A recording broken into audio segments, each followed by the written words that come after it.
Hello, welcome to Night Stories channel. We hope you will have fun with us. The house was unusually quiet that day. The kind of quiet that makes you notice the faint hum of appliances or the distant chirping of birds outside the window. I sat alone in the living room, flipping absent-mindedly through a magazine. I had no intention of reading. My husband, always preoccupied with work, was out of town again. I wasn't angry. This had become normal. But the emptiness left behind felt sharper than usual. I glanced at my phone hoping for a text or call, but there was nothing.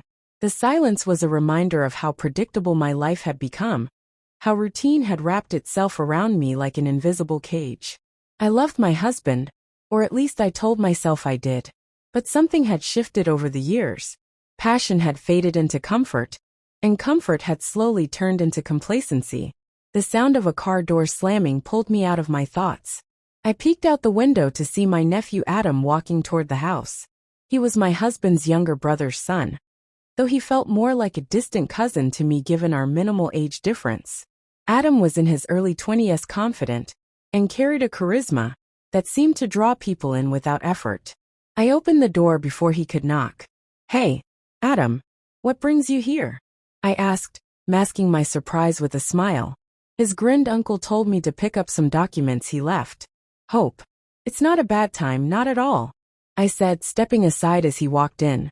I couldn't help but notice the ease with which he moved and the energy he brought into the room. He tossed his bag onto the couch and looked around the nice place as always.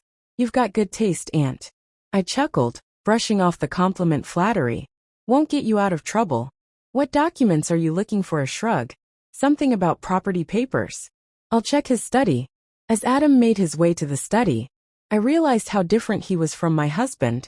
Adam was spontaneous, charming, and unapologetically confident, qualities that had long been absent in my day-to-day life. I shook the thought away, feeling foolish. He was family, but then Adam returned with the papers. His sleeves rolled up, revealing a tattoo on his forearm I hadn't noticed before he saw me staring and smirked like it. "It's interesting," I replied, feeling a bit flustered. We sat and talked for a while, more than we ever had before. His stories were lively, filled with humor and adventure, a stark contrast to the monotony I had grown accustomed to. His laughter was contagious, his presence magnetic. For a brief moment I forgot about everything: my husband, my responsibilities, the unspoken rules of propriety. At that moment it was just Adam and I, three people sharing a connection. I couldn't quite define three of three. The conversation flowed effortlessly, filling the space with a warmth I hadn't felt in years. Adam leaned back on the couch, his eyes holding mine just a moment too long. As he spoke, there was something about the way he listened, the way he seemed genuinely interested in every word. I said it was disarming, almost intoxicating.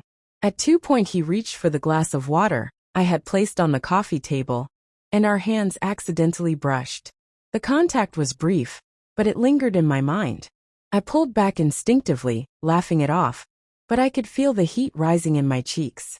Adam noticed. "Are you okay?" he asked, his tone casual, but his eyes searched mine. "Of course," I said quickly, standing up to put some distance between us. "It's just warm in here." That's all. I walked to the kitchen, buying myself with nothing in particular. I could feel his presence even from across the room, a subtle tension building that neither of us addressed. When I turned back, he was standing in the doorway, leaning against the frame with that same easy confidence. "You seem different today," he said, his voice softer. "Now different how?" asked, trying to sound indifferent. "I don't know, more alive." His words caught me off guard, and for a moment I didn't know how to respond. There was a sincerity in his tone that made it hard to dismiss as mere flattery. I felt seen in a way I hadn't in a long time, and it scared me. "Adam, you should probably go soon," I said, finally avoiding his gaze.